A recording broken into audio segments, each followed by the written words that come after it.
greatness at track number 9. Stay on the right track and let your light shine. Step by step, reach for what's true. Track number 9, your greatness is waiting for you.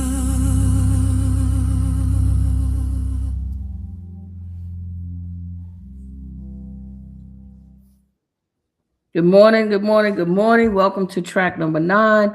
I am your host, Monica Cooper. It's a beautiful day out there. Praise our Lord and Savior for that sunshine that we got out there. I want you all to enjoy this day. But before you get your day started, let me say thank you for joining us here in the studio. Grab your coffee, grab your tea. I'm glad you joined us on your laptops. I'm glad you joined us on your phones. While you're driving, get ready to go to the gym and work out. I appreciate you guys being here. Miss Ardelia Wilson is here. Good morning. Southwest District Community Relations Council. I appreciate you. Thank you very much. I'm Monica Cooper. I am your host. And this Saturday morning, I'm going to do a monologue for you, if you will. Just a little, bear with me. So this Saturday morning, I want to share with you some information. Hey, Brother Bobby Pittman, good morning. Some information about our special guest. Hi, Nicole Daniels. Our special guest today is a young man you may know from Park Heights, a neighborhood that has carried more than its share of this city's weight. Real struggle, real disinvestment, but also real people, real love. And right now, real money is coming in. $400 million in state investment is transforming that community. The neighborhood is the middle of something, in the middle of something special. But long before any of that, this young man from Park Heights decided he was going to be his own investment. His mother's name was Martha Ruff, a career librarian at the Enoch Pratt Free Library, and it's Black History Month, so we need to acknowledge that young lady. So what I'm about to tell you is not lost on me this morning. Miss Martha was known in her community as a griot. I don't know how many of you guys know what a griot is, but look it up.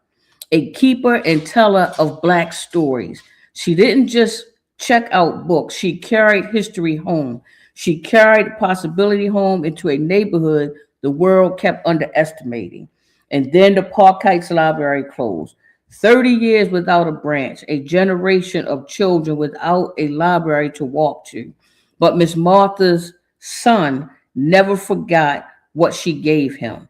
He went to Gilman School, then on to Duke University, Division I football, ACC, then to law school, then the courtrooms across Maryland, fighting without apology for families the system was trying to discard. He won a $20 million settlement for a family whose father was shot 6 times, handcuffed in the back of a police cruiser. He built a nonprofit. He served his church. He went back to Gilman and built a Black alumni community from scratch. And this past August, Miss Martha's son stood at a groundbreaking in Park Heights. The library is coming back home after 30 years. And he said, I am a native son of Park Heights, raised by a longtime Pratt librarian. Today, he serves as the 41st district as a member of state delegate. But this morning, we're not here for the delegate. We're here for the son, the man, the fighter. His name is Malcolm Ruff. Bring Malcolm Ruff into the studio, please. I am just so excited. I know your mom. I know your family. I know everybody's excited about this guy. Crystal Parker, good morning. Man, how are you? Good morning, sister. What's going on, Sister Monica? How are you? Oh, man, I can't complain, dear brother. I cannot complain. Sister Roxanne Prettyman is here. Man, I love shouting out my guests because without them, we are nothing. We are a community, and we are a community that understand that we got to get back on the right track. And it takes leadership in all capacities in the church, in the schools, your school counselors. They make a difference in the children's lives. The racquetball coaches, our brother, our producer, he's a racquetball enthusiast, racquetball coach, brother Leon. So it's going to take all of us to get on the right track and stay on the right track. So before we go any further, tell us, who is Malcolm Ruff? Well, first of all, I just want to say thank you so much for that amazing introduction. It is really difficult to hear, my own journey Mm, objectively, mm, right? That's really it's really tremendous when I look back and think about all the wonderful accomplishments that God has bestowed upon me, the blessing. I just gotta say, God don't play about me, and that's just the long and the short of it. I'm so very, very blessed to be able to come and join you today. Thank you for the invitation. Thank you for thinking enough of what I've been up to and what I represent to bring me into this conversation with your listeners, with your family, with you, and all that you have been able to do for the community, especially in West Baltimore. So, who is Malcolm Ruff? Um, I'm a soul brother. I am a true son of West Baltimore. I'm a lover of Christ, and I'm a lover of Black people. I'm a lover of all people. I am a lover of justice and freedom and all things that are righteous and good and positive. But number one, I'm a lover of Baltimore City. Charm City is my heart. Park Heights is my home, and the 41st District is my mission. Yeah, as you mentioned, I've done a lot of things so far. I've come through, my time as a young person and growing up in Park Heights. It kind of established who I am as far as being a justice oriented person.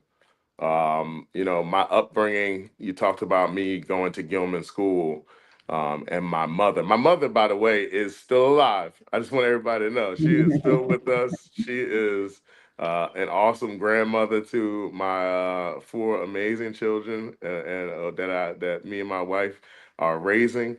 But my mother is obviously my biggest influence, Martha mm, Roberta Ruff, who grew up in West Baltimore as well, just inside the 41st District. She made a lot of sacrifices for me, mm, right? And so those sacrifices are a huge aspect of who I am. One of the major sacrifices she made was while she was, starting her career as a librarian at the Enoch Pratt, she decided to leave the Pratt Library and to go work at Gilman School. Um, mm, 2 years went right before I was born, right? And so, actually, 2 years after I was born, 1986, she decided she was going to go work at Gilman so that could create an inroads for me to go to Gilman. mm, That's how I ended up mm, being able to have that privilege. She was the first African American librarian in the lower school at Gilman School. And as soon as I was able to get in, a couple years later, she decided to move on, and she ended up working as the one of the librarians at the Henry Moon Library at the NAACP headquarters, which is in the 41st District. It still remains in the 41st District. Um, so I remember just coming out of Park Heights every single day. I grew up on Keyworth and Cottage. Anybody know who that is? That's in the bottom. That's down bottom, Lower Park Heights. And thinking about what I was observing, I'm talking about this, Monica, because this is really the foundation of my sense of justice and my sense of why it's important to fight for fairness. is that I would drive down Cottage Avenue and drive down Shirley and make a left on Greenspring and see an environment that did not reflect my greatness. It did not reflect my community's greatness. It did not reflect the values of the people that I grew up with that were raising me in my community, that would see me as I would run through the alleys with my young friends, and riding bikes by the Delta Center. And uh, when I would come out on the other side of 83, I would come out into Roland Park and see the tree-lined streets, the really huge Victorian houses, and the pristine, curated nature of that environment, and think to myself, there's nothing innate about me or my people that caused us to deserve to live in an environment that didn't reflect our greatness, and that was just inherently unfair. And I think that that's the pinpoint of where my orientation to fight for equity, to fight for fairness, to fight for resources to be distributed to people that historically haven't had them and that are vulnerable and that need them the most. So at my core, that's who I am, is someone who is keenly focused on leveling the playing field. That's amazing. And you spoke about your mom, and God bless her. She's still with us. And I know, like for me, my mother was just so very important. And I've shared on a show, in the past and in interviews that I've done, that although my mother had issues, she was a fantastic mother. She was an amazing mother, and I realized the importance of mothers, mothers that can be with their children, mothers that can help raise their children, mothers that can push their kids into college, into success. So I appreciate that, and I appreciate your mom. You had mentioned, and I did some research. Well, my research person, Mr. Joe Riches L, that's my research person. He's absolutely amazing. That's my But guy. yeah, the brother is he is amazing. That's my research person over here. But we discovered that your mother was a griot. She is. She still is a griot. Um, Really? Absolutely. She's been immersed in the culture of our history, of the history of our people, her whole life. My mother studied French and went to Middlebury College in 1970 in Vermont, right? Wow. Coming out of Forest Park High School. That at the time was not, a typical track. Um, it propelled her to take French. It's a school that specializes in foreign languages. Middlebury is. So she ended up going to serve in the Peace Corps for 2 years after finishing school at Middlebury. And so that just propelled her on to be just a lover of the culture, and then to be a keeper of the culture, as you talked about. So she lived for 2 years in Abidjan. We actually still have a connection to two families that were young men that she taught English to back in the early 70s, or in the Mm-hmm. mid 70s, should I say. When she came back, she immediately, brought back all that culture. And she joined the Griot Circle of Maryland. So big shout out to the Griot Circle of Maryland. They've been, making sure that our culture and our history is pushed forward and shared, especially with young people far and wide across the state. My mother has been a past president of the Griot Circle, and she goes by the name Sister Martha, and tells some of the most amazing stories. And I was a growing griot, right, as I was growing up, with my auntie, Sister Mary Carter Smith, Mama Oh, Mary wow. Carter Smith. Mm, I used to be mm, on WEAA back in mm. the day when I was a little boy, coming on her show on Saturday mornings.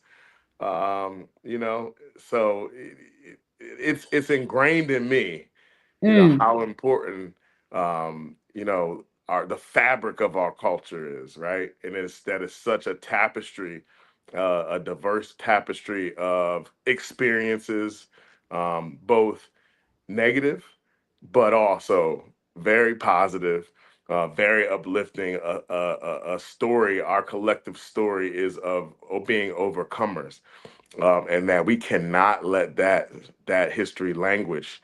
So my mother serving as a griot has always been a point of pride for me, right? That she has been one of the people in the village, that's, and it makes sense because she's a librarian, right? And that is her passion, but also her expertise. So she definitely poured that storytelling into me, because at the end of the day, as you mentioned, I'm an attorney. And being an attorney, which is, what I learned in litigation skills being in law school, is about telling who can tell the most compelling story, right? While also being within the parameters of the rules of procedure and evidence. That's really the ultimate breakdown of what being a trial lawyer is about. Can you tell the better story while being within the rules of procedure and evidence? Hey, that's amazing. And you mentioned the griots, and you mentioned our ancestor, the Mama leader. Mary. Yeah, man. And I don't know if anybody ever remember in schools in Baltimore City, there used to be griots that would come in, and she came into my elementary school. Man, I get Mm, emotional sometimes when I think about. I'm telling you, brother. If you see me and my eyes get a little glossy, just know that somebody turned on the water. mm. Because I mentioned in my previous show, I love human beings, and everybody that's tuned in here today, that's watching, many of them know that, because I just love interacting with people. I love being able to help people. I love the potential that God has put in us to be awesome. And that is regardless of race, age, sexual orientation. The human existence to me is something that's absolutely amazing. And the challenges that we face, I wake up every day and look forward to praising God and inviting God to lead us through these troubles. I am no ways tired ever. Amen. When I wake up, I am no ways tired. Every day I wake up, because I wake up with the confidence that God is going to lead us on the right track, if you will. But Mary Carter Smith came to our school, and she told us this story. And I never forget, I was in the second grade. It was a story about Anansi the spider. And I will absolutely never forget how her inflections and her voice and everything, man. So if you guys that's listening, if you get a chance, we got Google now, but we need our storytellers. Google can't tell our stories. And plus, they don't always get it right. But when you And get a neither can chance, Chat GPT. So oh, they really mess it up. But when you get a chance, definitely look up Anansi the Spider. That is a beautiful story, told, in the old African way, if you will. So I definitely appreciate that. I want to give a shout out to a couple of people. Miss Nadine, we got Amy Cruz here. We got Brother Haki, Robert hey, Winslow, Sister Sarah Matthews, Kylie Thomas, Crystal Parker, Gwen Levi, Gail Evans. Oh man, Lynette Cromer here, my home girl from Recreation and Parks. we I got the love it. I love whole it. I love family it. in the team. Yeah, I love it everybody's when these on. people come. Michelle Madison is here. I love it when these people get up at 9 o'clock in the morning on a Saturday and join us. So I definitely appreciate that. We had Amen. mentioned, the Park Heights Library. I know that had closed, and I know that you mentioned that you was young when that had happened, and I had went over, that whole idea that your mom's a librarian. So the city shutting that down, and then your mom, and what was that like to have that library shut down? And I know it meant something to your mother. I know she had to feel a certain type of way, because libraries are the keys to success. When people come home from incarceration, the very first place that they go to, hey Giselle, good morning, the very first place they go to, because I was one of them, I didn't have computer access at home, and I wasn't able to print out my resumes. I wasn't able to do those things. I went to the main library downtown at Ena Pratt Free Library. So when people come home from incarceration, when they are coming out of addiction and trying to get clean, when they are finally out of homelessness and in a homeless program, they utilize the library.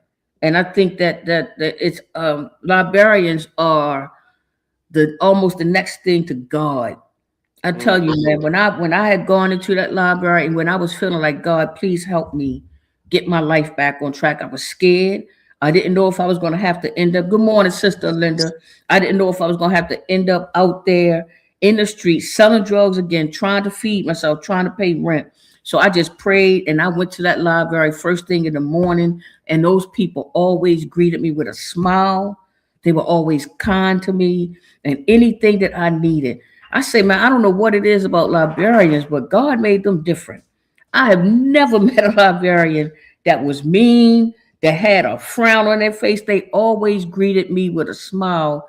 And just, I love librarians. I absolutely love librarians. Because I know their worth.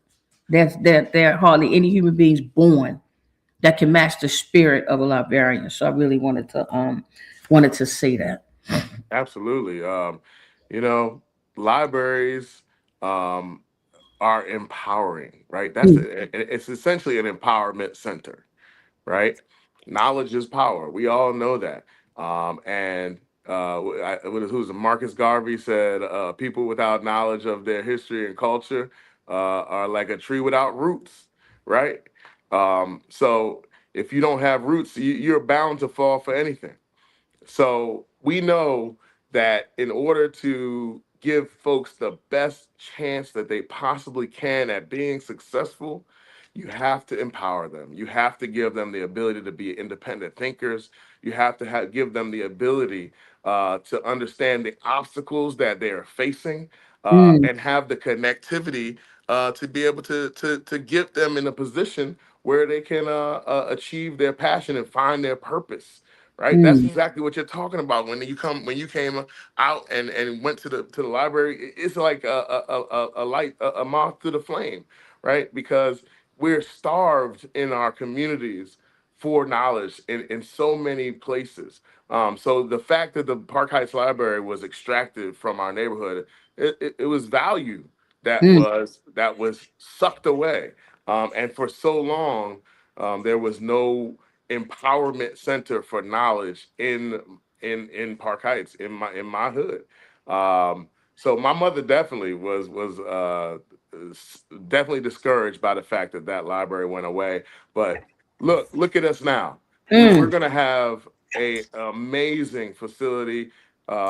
Huge thanks to my city council person, my city council representative, the vice president of the Baltimore City Council, Sharon Green Middleton, Madam Vice President, who has been so dogged in fighting for that development right there at Garrison, Garrison and Park Heights, to have our brand new library. And I was just so honored to be at the groundbreaking this past year, to be able to say I was there to make history when we decided to finally bring a library back to Park Heights. mm, It was well overdue, an investment that we have to make for our children, because again, if we don't show them that knowledge is a priority, that information access is a mm, priority,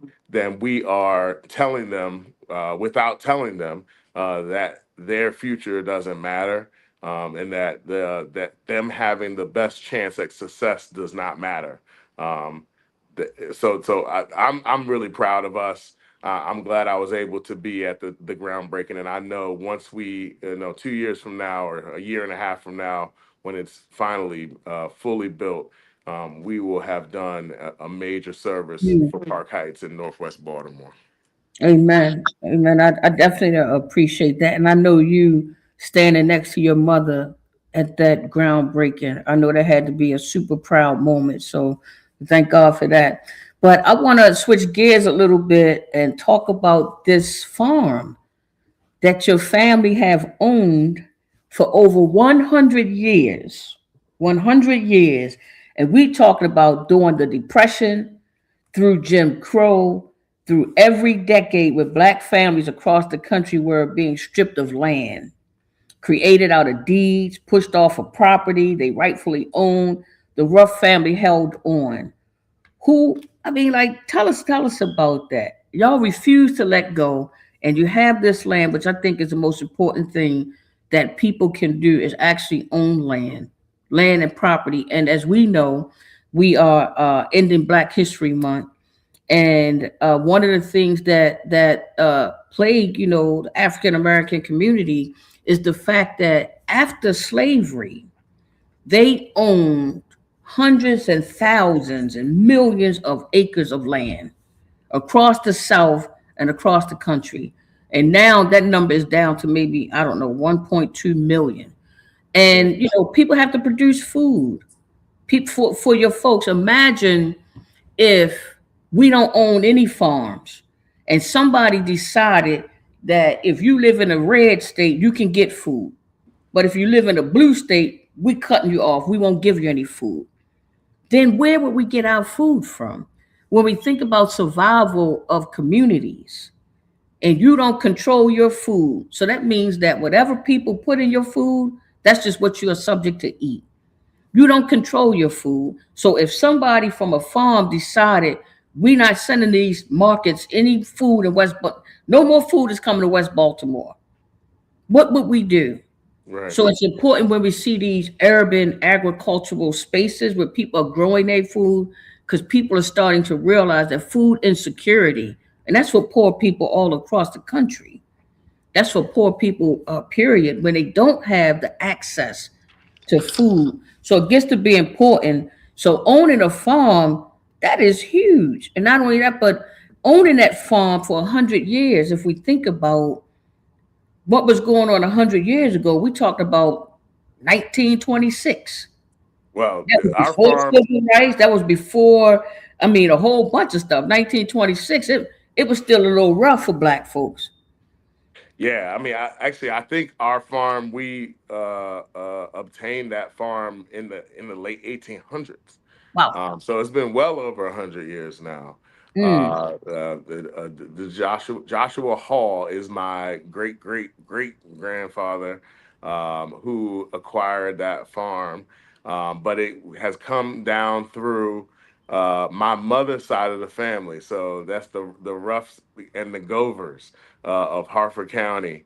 Shout out to the Gover family, my cousins Gene and Carol and Brian, who their father, my uncle William Gover, who lived to be 91 years old, was essentially the person who, for many of the past, several decades, maintained our farm. It's a farm right there in Forest Hill, Harford County, on Putnam Road. It's several acres, probably it's under 20 acres.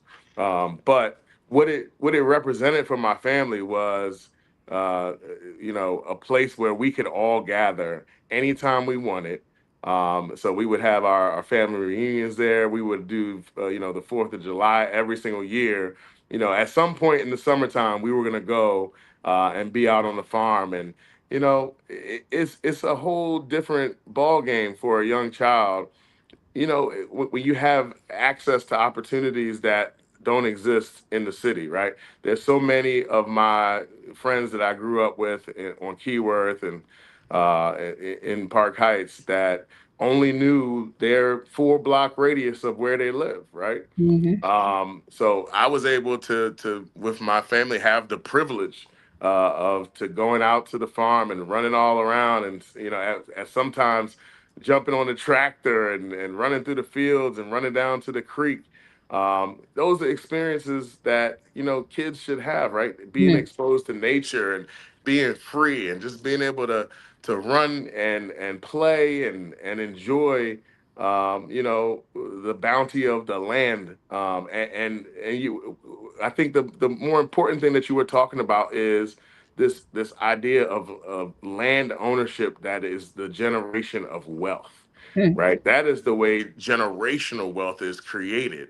And so my family right now, we're actually going through the process of how we protect that land uh, legally through estate planning, because my uncle William, he went to be with the Lord several mm, years ago, and so we have not had anyone to be the steward of that farm for some time. Taking the process, the legal process of protecting it through an estate planning process is so important. And that's why I'm actually bringing a piece of legislation this year that was spawned by our good sister Nicole Gatewood, attorney at law who practices in that estate trust and estate space, is also my good sister and a awesome constituent and resident of the 41st District, Hillsdale Heights president. She proposed to me that I would bring forth a bill that would enhance the deed fraud protections criminally in the state of Maryland, because we know that there are hucksters and mm, swindlers and crooked people out here trying to siphon off generational wealth, especially in the older adult community, right? mhm, Trying to take advantage of our vulnerable older adult wise sage community by stealing identity, and then anything can happen from there. So Nicole proposed this idea and drafted legislation that I've put forth, which enhances deed fraud penalties. Right, it makes it a felony. It makes it a much more significant penalty, because and it's deserving of that. And I will mm, say this: I'm not a fan of increasing criminal penalties. Right, I never have been. I'm a much more justice oriented person, someone who looks to reform criminal laws more often than enhancing them. But this is a very mm, specific intent crime, right? This is something that, there's no mistake when you're trying to steal someone's hard earned and maybe generationally passed down property, and trying to deprive them of that. I've heard horror stories. I had a woman on my panel when I presented this bill to the legislature, who her family can't even tell her the entire story about what happened to them, but they had their home stolen right from underneath of them, mm, and for years they could not recover because the biggest piece of wealth in their portfolio had literally been snatched away from them like a rug under their feet. So that is House Bill 130. It is the first bill that I filed this year. I pre-filed it in November. It is one of the biggest priorities I have, which is not only to enhance the deed fraud penalty, but also to create a task force to study deed fraud that will include all kinds of stakeholders from the real estate community and from the legal community and from government, from the legislature, but also to create a deed fraud fund that will support victims of deed fraud. Because mm, I cannot imagine what my family would do if somebody was to nefariously come and take our property, take our rights to this 18-acre, really, really beloved land, right? Something that isn't just about the soil, it ain't just about the grass, it ain't just about the farmhouse. That is the spirits of our family exist on that farm, right? The history of our family is incomplete without that land. And more importantly, that's a piece of wealth that has been in our family for generations. And so I want to make sure I'm protecting families just like mine from any kind of underhanded actions that could deprive them of their property rights. It is so important. It is the biggest way we build generational wealth. We need to encourage Black folks to be property owners, to mm. control their own destiny, and to build generational wealth. Yes, sir. I have a good friend, Miss Kia Simpson. She's tuning in, and I know that she had been going through some difficulty. Unfortunately, she lost her mom. Her mother was a really good person, and she's been going through some difficulty making sure that they can maintain and keep that house. Sister Patrice Bimbo, good morning. But making sure that they can keep that house because there's a sister here named Mika Namdi, and she has an organization called Fight Blight Baltimore. And one of the things that she do is she try to work with the older people to make sure that they're not on a tax sale list and to make sure that people are not trying to take their homes because they are so bad now. Anybody can get public access to your deed and they can copy your deed and put a fake deed and actually take your home. I've been blessed. I'm sitting in the house that God blessed me to be able to purchase a few months ago. Thank you to Sister Wanda Betts over here in the 40th district in the Upton Gateway community, right where Fremont Avenue is. And I'm not afraid to give out my address. Ain't nobody looking for me. So yeah, I can tell you where I live at. Some people are crazy. Hey, you know what I mean? Like I ain't gonna put my address. I will put my address and my phone number out there. Ain't nobody looking for me. I'm living a good wholesome life now. Praise God. Hey, praise the Lord. But anyway, I'm blessed to be here. And that was one of the things that, the people were saying, make sure that you keep yourself protected, do this, and this, because somebody will take your home right from up under you. So I appreciate you speaking about that. And, one of the reasons why we gather here every Saturday at 9 a.m. is because there are people, the conversations that we have, there are people who are affected by the things that we talk about. And to see you, like my homegirl, Kia Simpson, you know what I mean? She's faced with that. And to see, good morning, Sister Connie Bridges is here. Good morning, Connie. And to see that you are actually doing something about that to protect people. Because as you know, here in Baltimore, the land here seems to be super valuable because everybody's trying to snatch up these houses.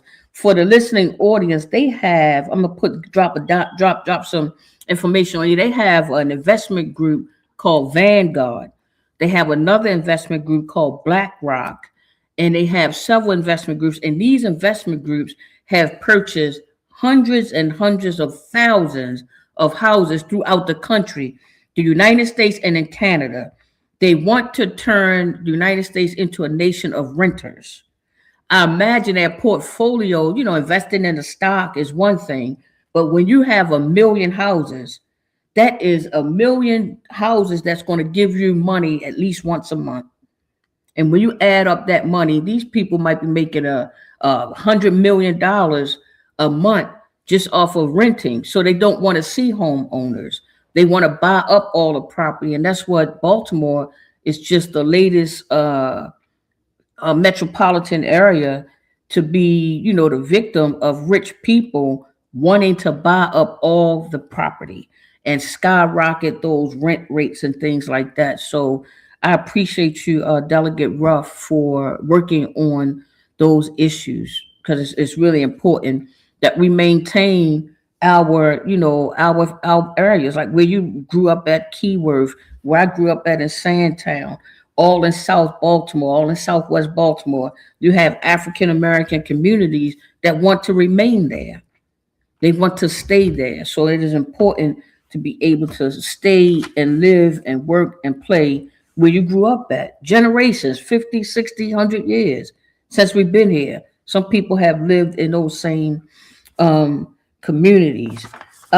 Sister Crystal had mentioned in the chat, she wanted to say thank you for your work on the elevator registration bill that I think is really important, because over here at the Chase House over on Maryland Avenue, they had 2 older adults that had died because they had to take the stairs, and they lived on a 13th floor.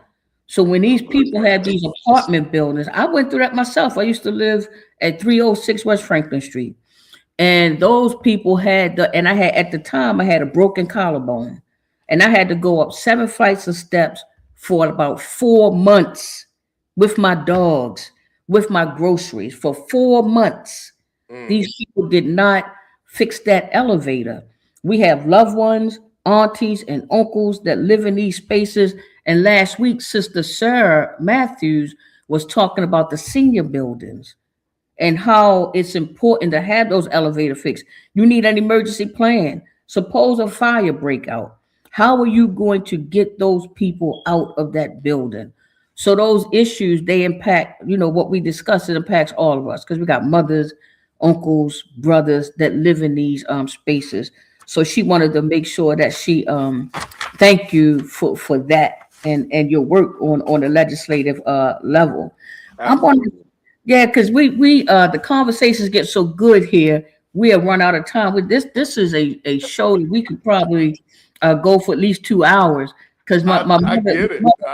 I can't believe that much time has passed by yeah, already. But yes, I sir, did yeah. want to say thank you, Sister Parker, and thank you, Mrs. Matthews, for always standing up for the older adult community and allowing me to be a part of the transparency piece and the oversight piece that bill brings for on my side of the aisle.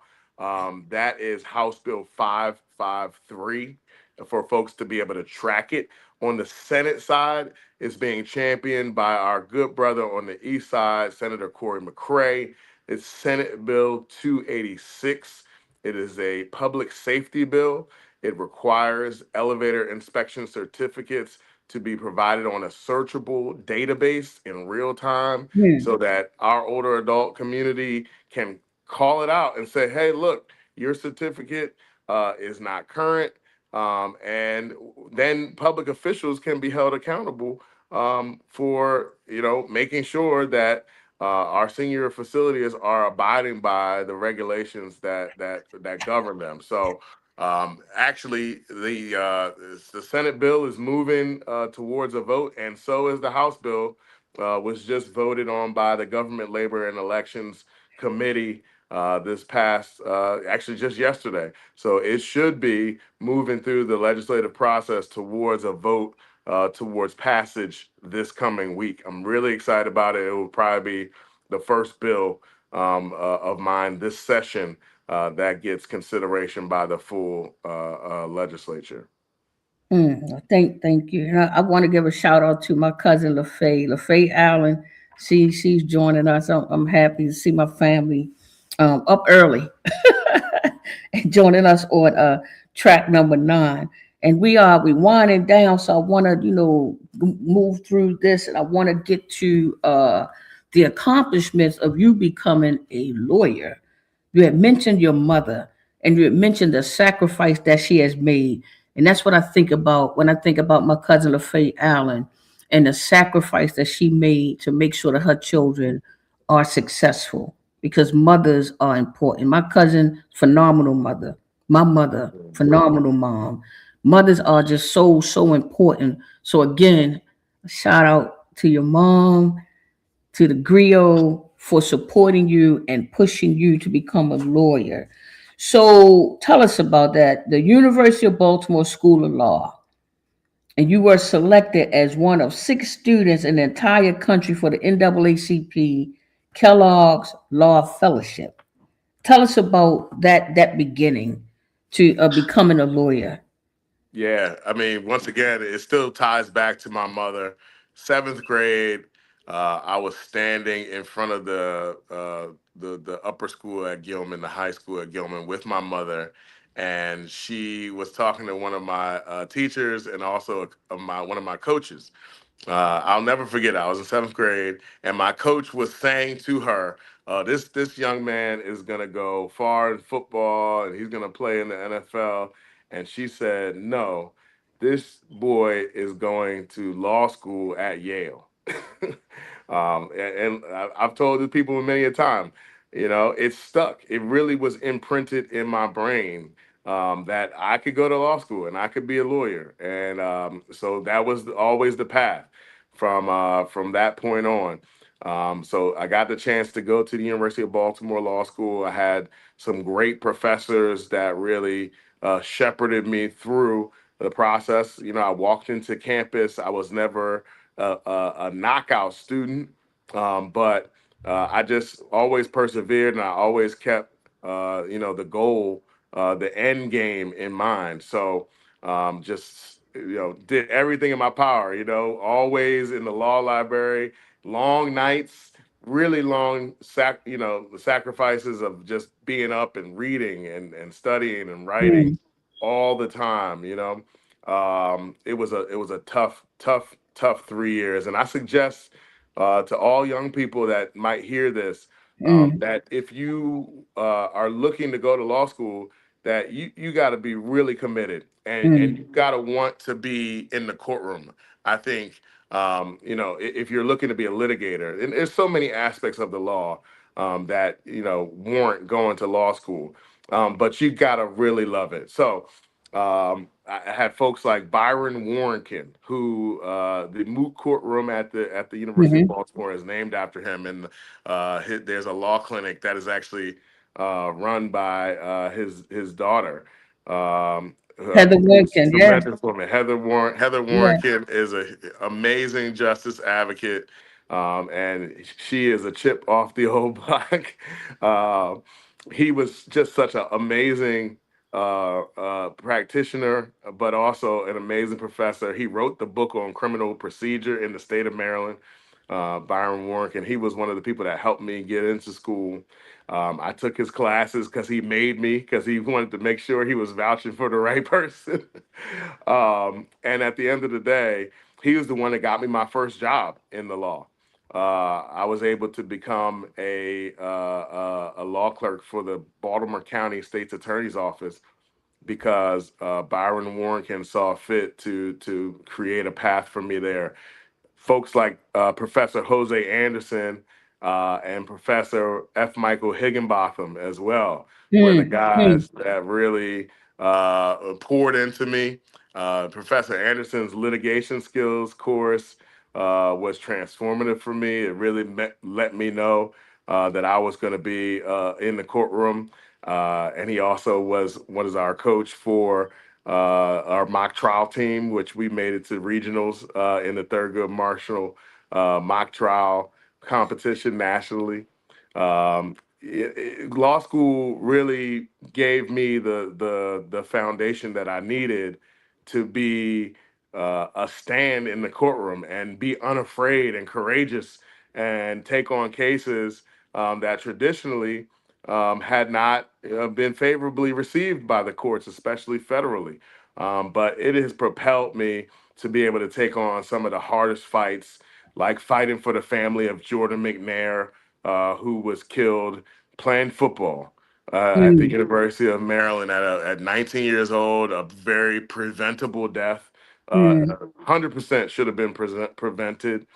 We fought for that case for 3 years and ended up earning his family $3.5 million as a result of his death, which was a tremendous fight because we had to find a way to bring that case federally as opposed to under state law because of the limits on damages that exist under state law. We fought for the family of William Green, which you mentioned earlier, who was the young man, 43 years old, with two kids and a family who adored him, mm, who happened to have a bad night and got arrested, locked in a squad car, handcuffed behind his back, shot 6 times by a police officer who was sitting right next to him in a squad car. Completely unacceptable and tragic death of that family member, that Boo Boo William Green, who I'm still in touch with his family to this day. That was a $20 million settlement that we accomplished with Prince George's County, and then at the time, then county executive Angela also Brooks, who saw fit to resolve that thing in a way that was appropriate and reflected the depravity of what mm, happened there. Fighting for the family of DeMonte Ward Blake, a young man who was slammed on his face by a police officer while he was handcuffed behind his back. Had his C4, C5, C6 broken, mm, nose broken, paralyzed for the rest of his life. all because he wouldn't kowtow to a police officer. And that police officer not only caused the county to have to pay $7.5 million, but also he went to jail for a year, Good. right? And that was prosecuted by the now county executive of Prince George's County, Aisha Braveboy, and her team. I fought for prisoners. The case of Amber Cantor, who was a transgender inmate, who I'm still representing her. We were able to get the state to settle her matter because she was choked unconscious, dropped on her face broken, and dragged into her cell, left there unconscious for 10 minutes with no medical attention. These are the fights that somebody has to expertly bring under the Constitution, both federally as well as under the state Constitution. These are real people's lives, real damages, real harms that have to be addressed.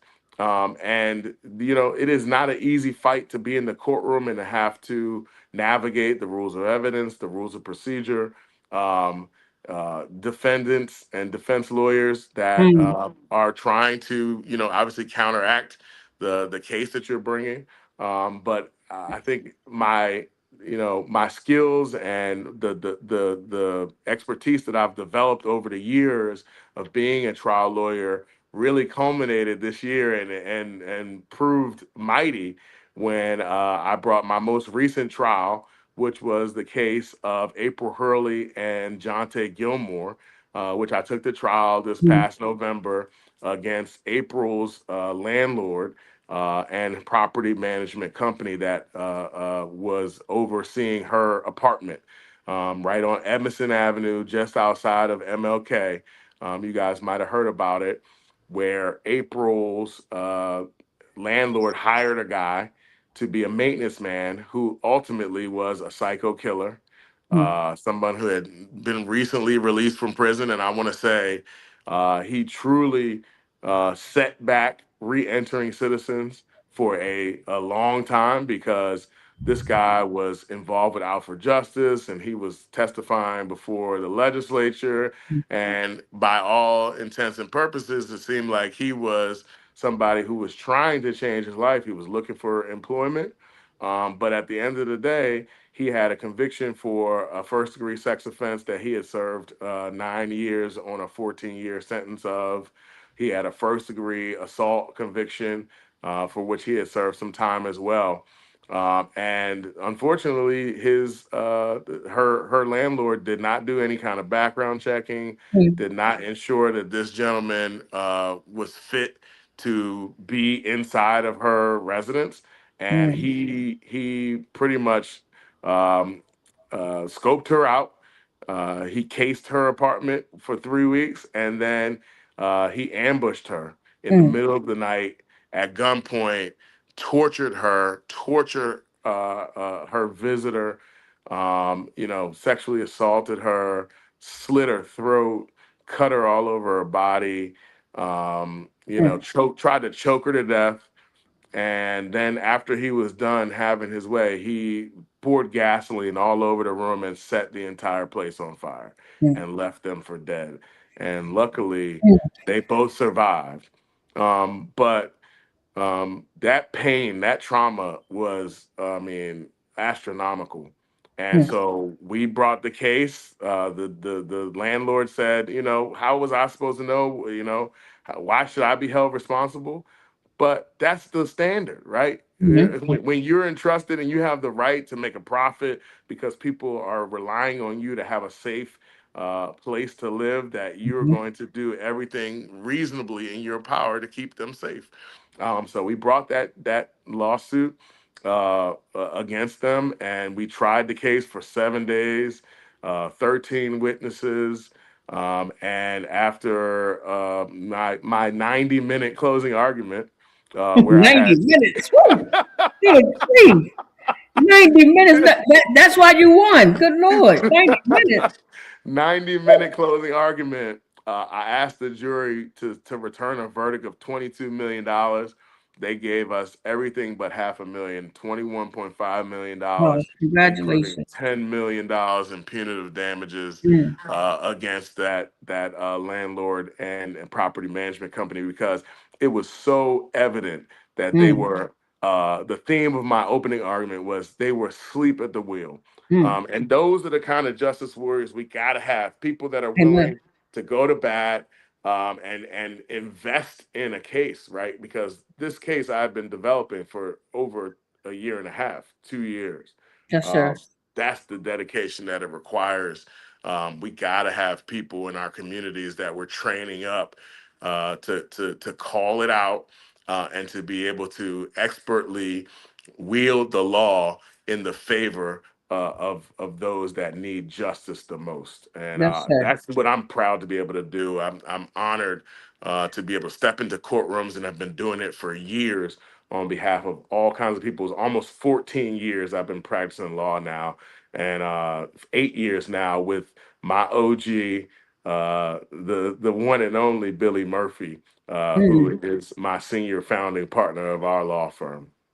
Well, congratulations on all your legislative success, and definitely congratulations on, those cases and that particular case, because I like to let people know that I believe in second chances for people that's Absolutely. coming home that need opportunity. However, I believe in accountability and justice first. Absolutely. Period. I was raised in a household where if you do something wrong, you have to accept the responsibility for that. So accountability is first, and Absolutely. justice is first. And people who are victimized, they deserve justice. Communities that are victimized deserve justice, period. And when you Yeah. talk about that case, one thing that I've noted and remember about that case is that when Woolley, the commissioner, did Oh, a press conference, the way that he did the press conference was in the way that he dismissed these people. I remember him saying, well, we don't know. He might have been there purchasing drugs. He might have done this. He might have done that. The way that he discredited that brother and that sister was such a disservice that it still sticks in my mind. Because had they done the proper police work initially, the young lady that lived in my building oh at no. 6 West Franklin Street, I saw her Wow. every day. And she Wow. was a Caucasian girl with red hair. She was an absolutely amazing human being. That Yep. thing, and that's what I'm telling you about how everything impacts. I had to go and get myself some counseling. I lived in that building. I lived in that building, Wow. and the fear that I had because of that incident was amazing. I should sue some daggone body. I might call you after this damn. I might. Oops, I don't want to use that language, but I might call you after the show because Look, it affected me deeply, and I went to counseling and everything. But yeah. yeah, we Well, we should say thank her you. name. Her name was Pavel Lapere. Yes, ma'am. Yeah, And call her absolutely, because the she was police. absolutely, man. This young lady, oh, she always had a smile. She always greeted you. She was really an amazing person. So God rest her soul. Yeah, We're kind of absolutely. coming to the end, but it's never the end. It's never the end for this work. I will say that. And I want to give a shout out to some people that joined us. Delegate Jackie Addison, Hey, one of Jack, my Jack. favorite people, and one of my ultimately favorite lawmakers, human beings, Sister Absolutely. Cheryl Glenn. Sister Oh, Cheryl Glenn has tuned in today. hey, Maybe one hey. day we'll have her on the show. She is absolutely amazing. Always been a fighter for our communities. She's that girl. And I Absolutely. absolutely love it. Me and our sister Joyce, we tight too. We pretty Same cool. here. We I pretty love cool. Miss Joyce. Miss Joyce holds Man, down that Howard Sister Park every Cheryl day. Glenn, one of the best lawmakers this state has ever known. Ever. And So Jackie is I appreciate her. Delegate Addison is my seatmate. We sit next to each other on the House Oh, floor okay. every day.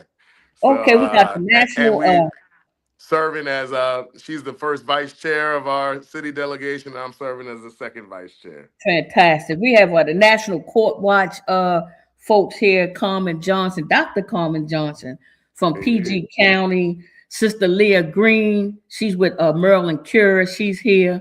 We got the chaplain for the Baltimore City Police Department, Sister Denise Reed.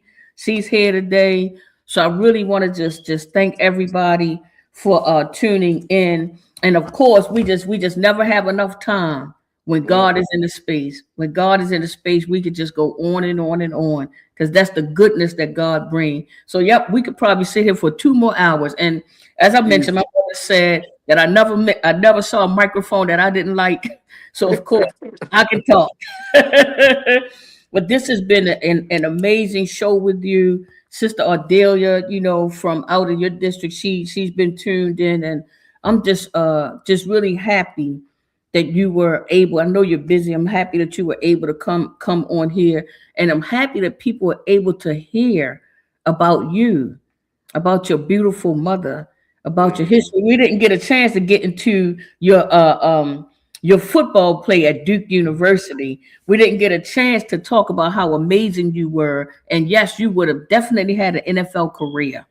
So when you're looking him up, make sure you know that this guy can play some football. But his mother said, no, sir, I got other plans for you. And God said, I have other plans for you. So thank God for following, your dream, and thank God for your mom, and thank God for your work in our communities. Thank you. Thank you, Sister Monica. Thank you.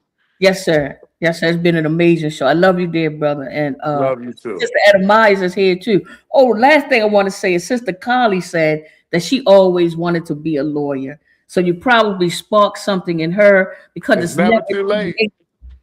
It is never too late, Sister Carly, to do what you need to do, because in our community, we need lawyers, we need doctors, we need engineers, because that's what's going to get us where we need to be. We used to be in that space where we thrive for educational excellence.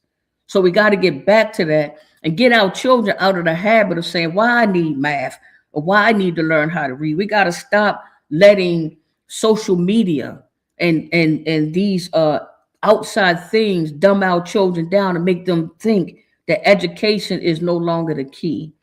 Education is the key. Oh, Sister Charlie is here. Hey, Sister Charlie. That's my home girl right there too, man. I love me some Charlie Carter. She is man, that sister is amazing. I love me some Charlie Carter. From her lips to God's ears. Yeah. I love that. Yeah. Ain't no question. Well, anyway, guys, Sister Giselle, thank you for being here. She lives all the way out in Harford County, brother. So now she realized, they got a farm out there in Harford County owned by this beautiful Black family. Yeah, tell her come holler at us. We right on Putnam Road off of Baldwin Mill.